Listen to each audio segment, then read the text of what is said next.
Não existe amor sem compromisso. Olá, eu sou Patrícia Copete e eu guio cristãos na cura do coração e no caminho da santidade. E eu estou aqui porque eu quero ser sua professora de Bíblia. E toda terça e quinta nós estudamos a palavra de Deus. Todas as explicações que eu faço são baseadas no contexto social e cultural de cada capítulo. Nós estamos estudando Gênesis, Êxodo e Levítico. Hoje nós vamos estudar Levítico 26 e para próximo dia, que é quinta-feira, eu quero que você leia Gênesis 15. Lembra que semana passada nós estudamos Gênesis 12, estamos indo para Levítico 26 e agora vamos voltar novamente para Gênesis 15 para entender alguns contextos.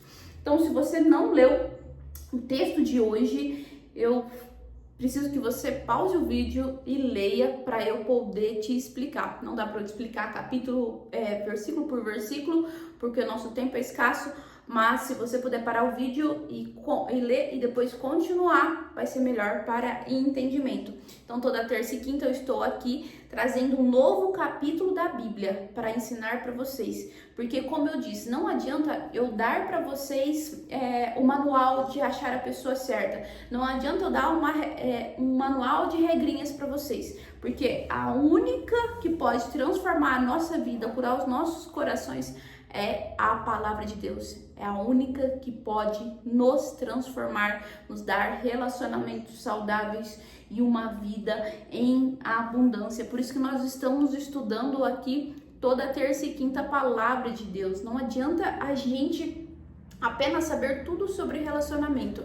Deus diz assim na sua palavra: o meu povo pereceu por falta de conhecimento. E é conhecimento de relacionamentos, de sentimentos, de emoções saudáveis? Não. O meu povo pereceu porque não conhecia a Deus. Então nós podemos dominar todas as técnicas, saber todas as coisas, ter todas as respostas sobre relacionamentos. Mas se nós não aprendermos a palavra de Deus, se nós não termos comunhão com o Senhor, nada disso vale a pena. Então vamos para o nosso estudo e o nosso tema: amor. Não existe amor sem compromisso. Ó, esse texto de Levítico 26, eu vou dar dois contextos sobre ele, tá bom? Vocês precisam tanto entender o contexto social e cultural, quanto esse contexto espiritual. E eu vou começar com o contexto espiritual, porque nós precisamos entender algumas coisas para não ficar confuso depois lá na frente. Então, nós estudamos o que a palavra de Deus quer nos dizer e depois nós aplicamos na nossa vida sentimental. Então, vamos lá, galerinha santificada do Senhor, santificada e justificada. O que Levítico 26 ele vai tratar? Eu não vou falar do que ele se trata, versículo por versículo, como eu já disse, porque vocês precisam ler. Mas é um capítulo que fala sobre obediência. Se o povo de Israel obedecer, eles permanecerão na terra, a terra que são deles, a terra de Israel. Mas se não, Deus vai dar uma lista lá do que vai acontecer se eles desobedecerem. E nós vamos entender por que Deus faz isso. Mas Deus é mau? Deus está sendo injusto? Deus, por que ele está castigando o povo? Por que ele está fazendo isso? Ele simplesmente não poderia deixar o povo lá quietinho? Enfim, nós vamos entender tudo isso. Tem muitas dúvidas, eu sou uma pessoa que tem muitas dúvidas, eu pesquiso bastante, mas eu tento trazer e saná-las aqui para vocês nesse tipo de estudo, tá bom? Então, não há desculpa para falar: Patrícia, eu não leio a Bíblia porque eu não entendo. Eu tô aqui toda terça e quinta ensinando para vocês cada capítulo da Bíblia. Se Deus permitir, é o desejo do meu coração, nós vamos estudar a Bíblia toda, se Deus permitir e eu conseguir, porque é uma responsabilidade muito grande. Mas, enquanto Deus permitir, eu estarei aqui ensinando para vocês. Vamos lá de verdade. Então, Levítico 26, ele está falando das cláusulas da aliança com Deus. Então, quando você vai casar, você faz lá os votos do casamento. Ó, vou te amar na tristeza, na saúde, na doença, na prosperidade, blá, blá, blá, blá, blá, blá. E o outro é a mesma coisa, vou te amar também do mesmo jeito e tal. Isso é uma aliança. Então, Deus está falando, ó, se você fizer isso, vai acontecer isso. Se você não fizer isso, vai acontecer aquilo. É isso que trata de Levítico 26. Então, versículo por versículo, ele vai estar falando tudo o que ele quer do povo, e se o povo não obedecer, se o povo não continuar andando ali naqueles preceitos do Senhor, vai acontecer certas coisas. Então, a toda ação tem uma reação, não que Deus seja mau, e eu vou explicar por que Deus não é mau nesse sentido. Então, o Levítico 6, ele vai seguir os modelos dos tratados, tá? Que o Antigo Oriente também fazia. Então, isso era normal para os povos. Então, tudo que Deus faz ali, já expliquei isso para vocês, os povos, eles faziam de forma errada, mas também faziam. Então, Deus faz, mas da forma certa. Então, o que Deus vai nos ensinar aqui? Obediência é sinal de bênção. Gente, entenda que algumas coisas que eu estou explicando aqui se aplica apenas para aquele tempo, para aquele povo. Outras pode ser aplicada para nós. É claro que se nós obedecermos a Deus, se nós seguirmos a Deus, os seus preceitos, nós teremos bênçãos. Ah, mas vai ter maldição? Não no sentido literal como o Levítico fala, mas a Bíblia diz, aquilo que o homem semear, isso também se fará. Então não adianta eu querer plantar tomate e esperar que nasça abacaxi. Então, se eu estou dentro da proteção de Deus, vai acontecer as bênçãos. Não que não vai acontecer coisas ruins, porque a Bíblia diz que no mundo tereis aflições, mas tem de bom ânimo. Mas eu vou explicar isso conforme vai passando o texto, eu prometo. Mas vamos lá, é porque às vezes eu fico com medo das pessoas tirar algumas coisas fora do contexto, então eu fico explicando demais, porque esse assunto é um pouco delicado e eu não quero que seja levado de forma banal. Eu quero que seja levado para explicação, para expansão da consciência, para seu aumento de inteligência e principalmente para sua proximidade com o Senhor.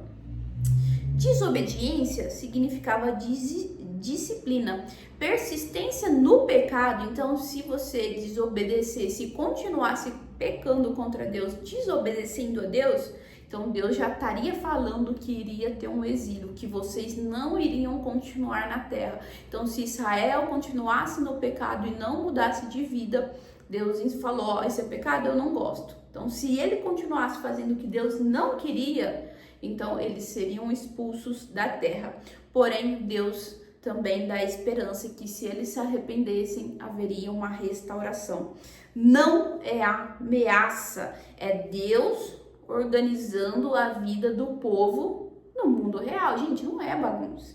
Então, é assim, ó, eu tô lá no trânsito, eu tirei minha CNH. Gente, qual que é a lei de trânsito? Não passe no sinal vermelho. Se eu passar, o que pode acontecer? Significa que vai acontecer? Não, eu passei uma vez, não aconteceu nada, passei 2 vezes, mas todas as vezes eu passo. O que vai acontecer uma hora? Um acidente. Então, se eu desobedeci às leis de trânsito, eu tô fora dessa cobertura de proteção que eles me falou. Não é punição, é proteção, é o que eu tenho falado para vocês. Então, Deus fala assim, ó, não passa o sinal vermelho. Se passar, uma hora vai ter acidente.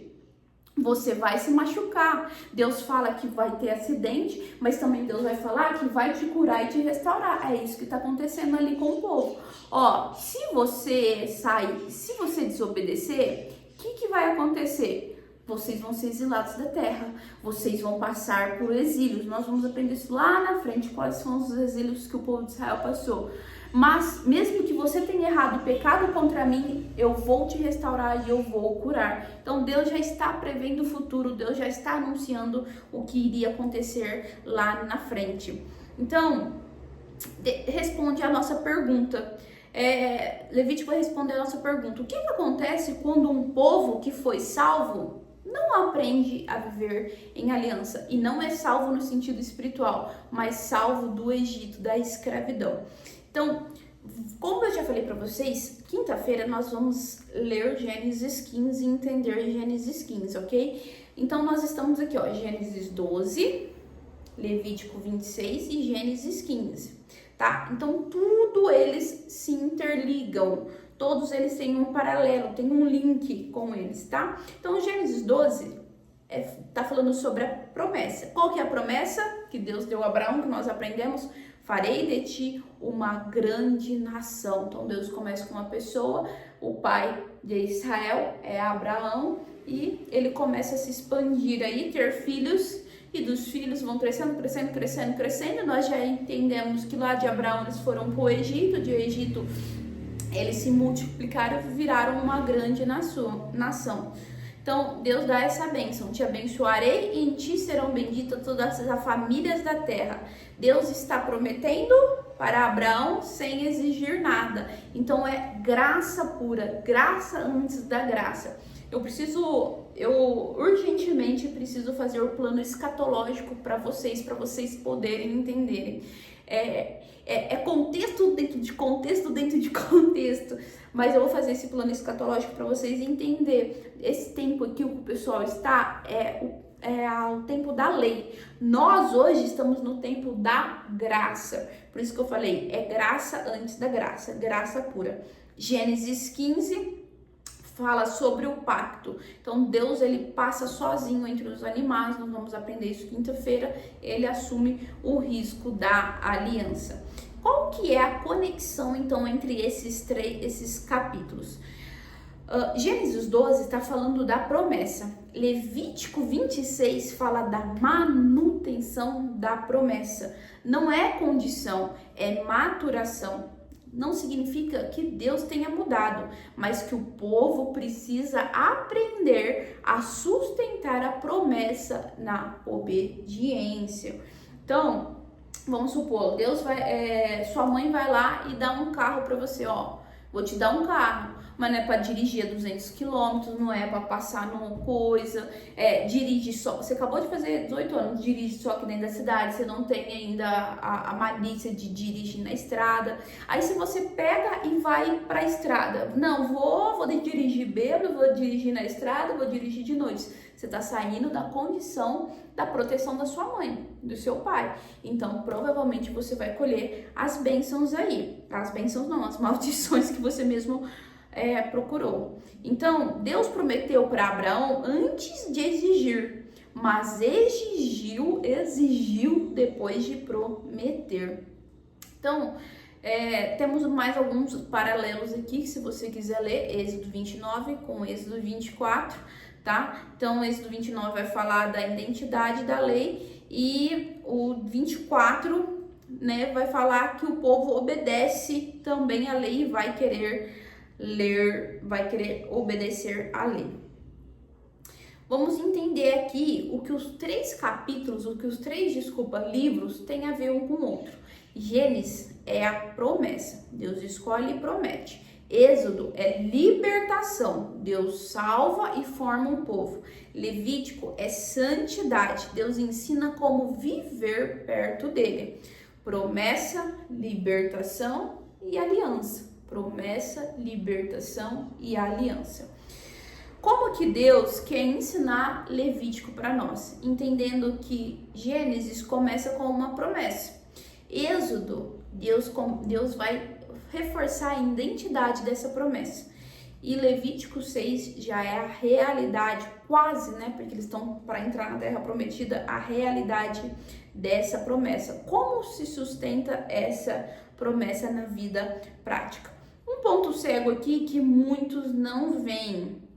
Levítico 26, ele já está prevendo o exílio. No final do capítulo, Deus vai falar sobre o exílio, que Deus vai tirar eles da terra. Mas mesmo que Deus tire, mesmo que seja uma disciplina ali, Deus vai agir com misericórdia. Deus vai falar, mesmo assim, não os rejeitarei completamente. Eu queria ler um texto, acabei esquecendo, mas a hora que eu lembrar, a gente vai ler. Então, o que Deus está falando aqui sobre Israel ser salvo do Egito? Quando diz o povo já foi salvo, não significa da salvação espiritual, mas salvação histórica. E não é naquele sentido que nós conhecemos como os cristãos, porque nós já conhecemos a Jesus, nós já conhecemos a graça. Mas vamos entender aqui um pouquinho. Êxodo, ele vai descrever a escravidão real, a libertação real e um povo oprimido sendo tirado da morte social. Porque se eles continuassem lá sendo escravos, já com o faraó genocida, matando os bebês, como nós aprendemos, provavelmente, se não houvesse a intervenção de Deus, poderia morrer a nação de Israel. Então Israel foi salvo da escravidão, mas não ainda do pecado em sentido pleno, tá? Então não era tudo. Então Israel era salvo espiritualmente, por isso que eu queria trazer esse contexto aqui para vocês entenderem. Não no sentido que nós conhecemos hoje, porque Israel não tinha a cruz, não tinha a ressurreição e muito menos a expiação do pecado, a expiação definitiva do pecado. Hebreus 10:14 vai dizer assim, ó, o sangue de touro e de bodes não pode remover pecados. Nós aprendemos um pouquinho sobre esses sacrifícios que Deus pede, mas ele não significa que tira os pecados.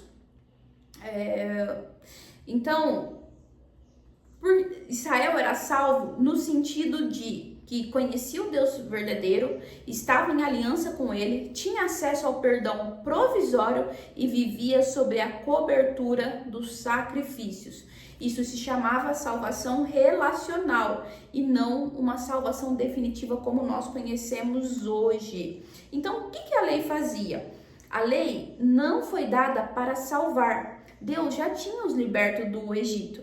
A lei vem depois da libertação. Deus vai falar em Êxodo 22, eu sou o Senhor teu Deus, que tirei do Egito.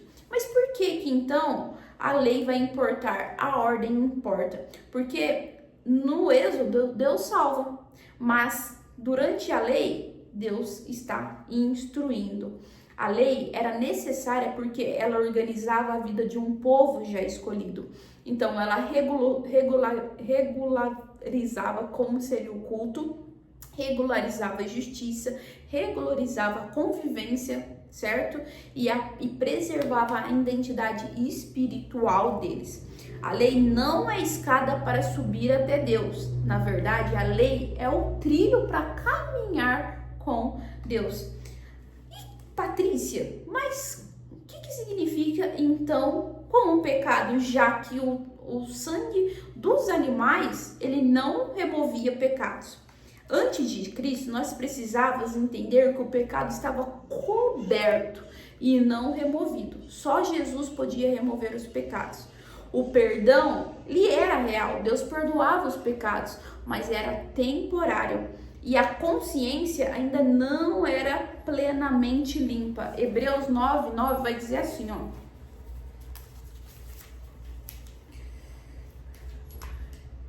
Que é uma alegoria para o tempo presente, em que se oferecem dons e sacrifícios que, quanto à consciência, não podem aperfeiçoar aquele que faz o serviço. Os sacrifícios significava restauração da comunhão, mantinha o povo dentro da aliança, mas apontava para algo muito maior. Tudo era sombra. Colossenses 2:17 vai dizer que por ele, para ele foram todas feitas todas as coisas. Não é exatamente esse versículo, mas o contexto fala isso. Então Israel estava perdido no sentido de salvação espiritual? Não, mas também não estava salvo como nós vemos nos dias de hoje. Eles eram eleitos, eles estavam em aliança, eles estavam sob promessa e sobre pedagogia espiritual. Israel estava a caminho da salvação plena, mas não da sua consumação. E por que isso é tão importante dentro do que nós estamos vendo em Levítico 26? Porque Levítico ele não está ameaçando sobre o inferno, mas ele está falando sobre terra, sobre chuva, sobre colheita, sobre paz, sobre exílio. São consequências históricas e não eternas, tá bom? Então, ai, gente do céu, quase que cai a câmera aqui. Eu sou meio desastrada. Então, Levítico não decide quem vai para o céu, mas ele tá falando, ele decide quem permanece na terra. Por isso que ele é tão importante. Então Jesus vem para cumprir a lei, assumir a maldição da desobediência e fazer o que Israel não conseguiu. O que era organização externa sobre um povo, Jesus vem para mostrar a organização interna do nosso coração. Israel foi liberto para servir e não salvo para descansar. Eles não iam para o céu por sacrifício e nem por obediência. Eles eram aceitos por Deus quando eles tinham fé em Deus dentro da aliança. Os sacrifícios, eles apenas sustentavam a comunhão com Deus, mas não compravam a salvação. Entendeu? A Bíblia, eu preciso que você entenda isso, nunca diz que alguém foi salvo por obedecer à lei. Nem mesmo Abraão, nem mesmo Davi e muito menos Moisés. Gênesis 15:6 vai dizer assim, ó: e Abraão creu em Deus e isso lhe foi imputado como justiça. Isso aconteceu antes da lei existir. E Paulo usa exatamente esse texto para provar o que diz Romanos 4. O justo viverá pela fé. Abrindo um parênteses aqui para a gente terminar esse primeiro contexto, para onde iam então os justos do Antigo Testamento, já que não está falando nem de céu nem de inferno. Eles não iam diretamente para o céu como nós entendemos hoje. Lembra, gente, Deus aqui está no começo da civilização humana. Eu sei que já tinha passado praticamente 2000 anos, se eu não me engano, ou até 2 a 3, eu não sei certinho, mas a revelação de Cristo não estava completa, a revelação de Deus não estava completa. A revelação veio inteira quando nós tivemos o cânon, a palavra de Deus inteira. Então, antes da cruz, o pecado ainda não tinha sido removido definitivamente. E a justiça não tinha sido plenamente satisfeita. Então, a justiça não pode ser satisfeita com sangue de animais, mas somente com o sangue de Cristo. A Bíblia vai falar de Sheol e de Hades, que era o inferno, né, daquela época. Então, o lugar dos mortos era a distinção entre justos e injustos, como Lucas 16 vai falar isso. Mas então, para que significavam os sacrifícios? Tá vendo que não precisa desse contexto para a gente poder entender toda a Bíblia? Eu sei que é extenso, gente, mas eu quero dar o máximo de detalhes para vocês poderem entender a palavra de Deus. Depois, quando nós estivermos lá no Novo Testamento, quando nós estivermos estudando Romanos, estivermos estudando Apocalipse, vocês vão entender como cada coisa se encaixa. A Bíblia é magnífica. Mas para que os sacrifícios? Primeiro, nós precisamos entender que os sacrifícios não salvavam, não removiam um pecado definitivamente e não garantia a vida eterna. Hebreus 10:4. É impossível que o sangue de touros e bodes tirem o pecado. Mas para que significavam os sacrifícios? Para que existiam os sacrifícios? Cobriam o sacrifício, mantinha a pessoa dentro da aliança, restaurava a comunhão com Deus. O sacrifício ele não abria o céu, mas mantinha a aliança aberta. Então, qual que era o critério real? Precisavam ter fé no Deus da promessa. Mesmo que não entendesse a cruz, porque ainda não era revelado ainda, e mesmo que não vissem o Messias claramente. Mas eles criam no caráter de Deus, na promessa de redenção e que Deus era justo e misericordioso. Tanto que Hebreus 11:13 vai falar: todos esses morreram na fé sem terem recebido as promessas. E a obediência? A obediência, ela não salvava, mas revelava. A função da obediência era expressão eterna da fé, permanência na aliança e testemunho de confiança em Deus. Não como causa da salvação, mas como evidência dela. Agora nós vamos para o nosso segundo contexto e nós vamos fazer a nossa aplicação. Ficou tudo certo? Vocês conseguiram entender? Gente, se vocês não conseguirem entender algum versículo, às vezes você lê lá e aí você fica em dúvida, comenta aqui, não deixa de curtir, compartilhar, comentar, põe aqui, ó, não entendi esse versículo, me explica, que aí eu pego esse versículo, faço um vídeo dele e às vezes a sua dúvida é a dúvida de mais pessoas também, então vamos compartilhar isso.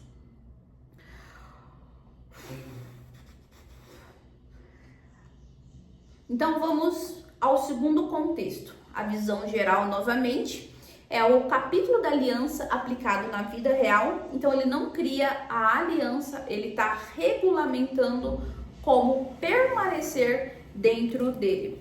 Gênesis 12 faz a promessa, Gênesis 15, que nós vamos ver quinta-feira, garante a promessa e Levítico 26 vai ensinar como viver dentro da promessa. A promessa, ela não elimina a responsabilidade. A graça não cancela a obediência.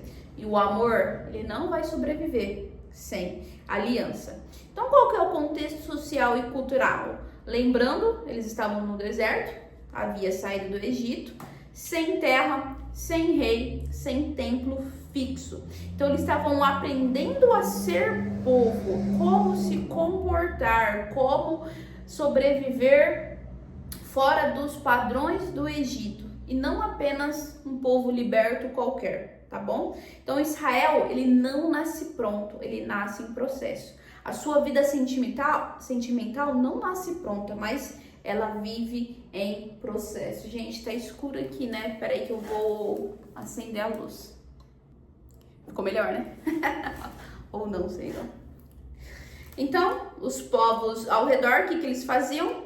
Então, eram os cananeus, amorreus, os hititas e os egípcios, né? Então, qual que era a forma de viver deles? Religião ligada à fertilidade, então eles precisavam ser férteis, né? Então, ter filhos.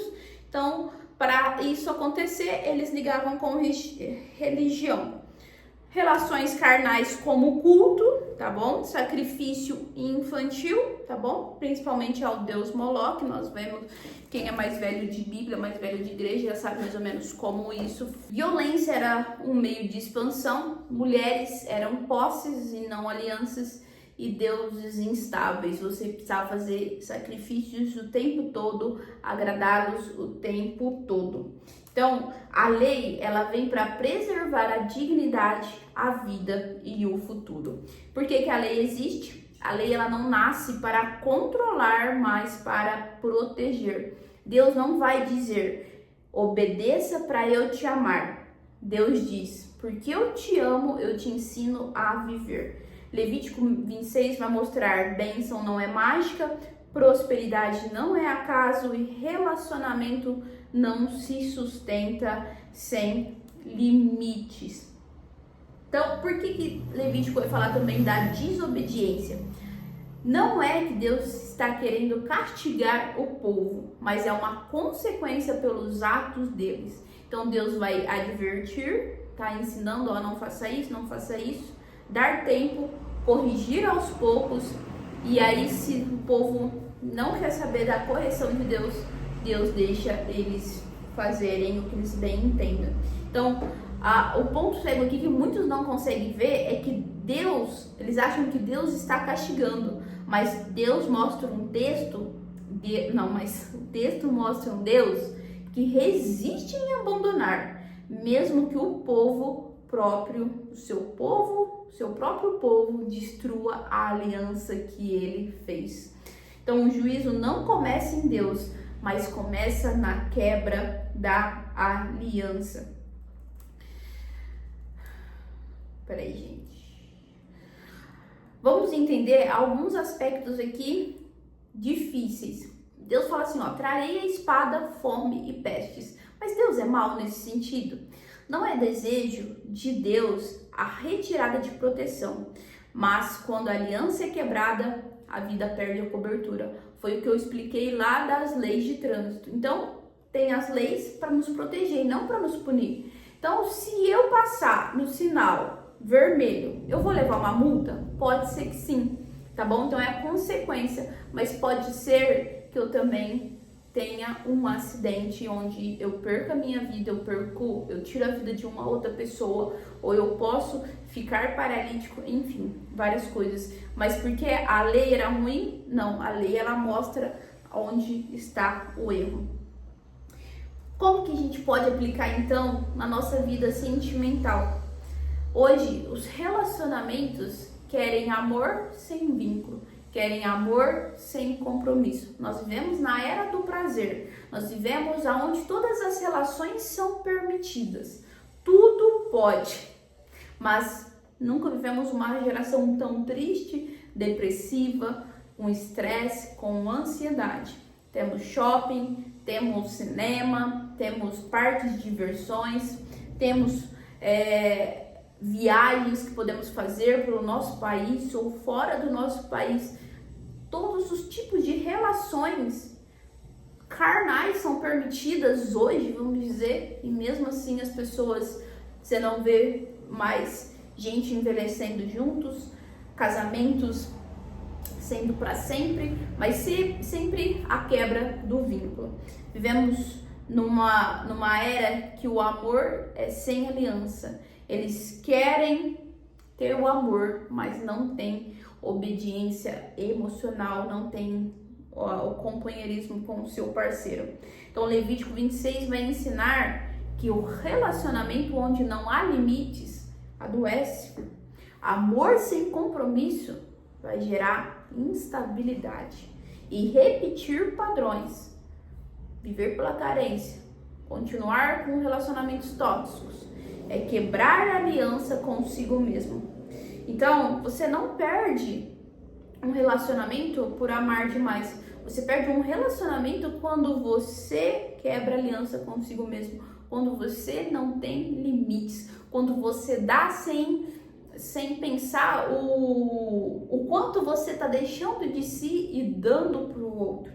Por isso eu sempre falo da cura, o tanto que é importante a gente se curar, porque Deus tinha tirado o pessoal do Egito, mas o Egito não tinha saído de dentro do coração.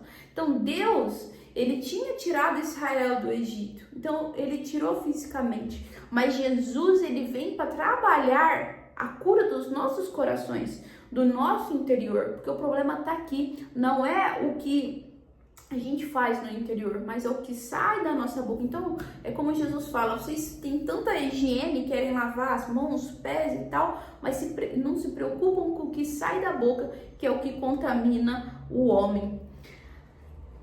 Deus, ele não é um Deus que quebra alianças. Nós é quem fazemos isso quando nós começamos a normalizar relacionamentos que nos ferem, relacionamentos tóxicos, relacionamentos que nos fazem mal.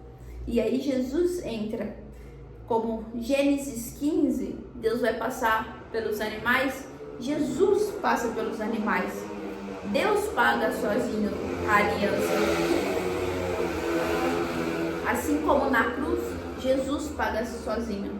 Jesus, ele cumpre a lei, ele restaura a aliança, ele assume a infidelidade. Ele assume a infidelidade do ser humano. E ele derrama a graça, onde haveria ruptura, onde havia ruptura.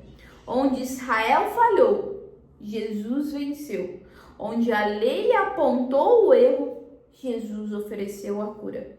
A lei mostrou o caminho e a cruz nos carregou quando nós não conseguíamos andar. Levítico 26 não é sobre medo. Na verdade, é sobre o amor responsável. É sobre entender que promessa se recebe, aliança se vive e permanência se escolhe.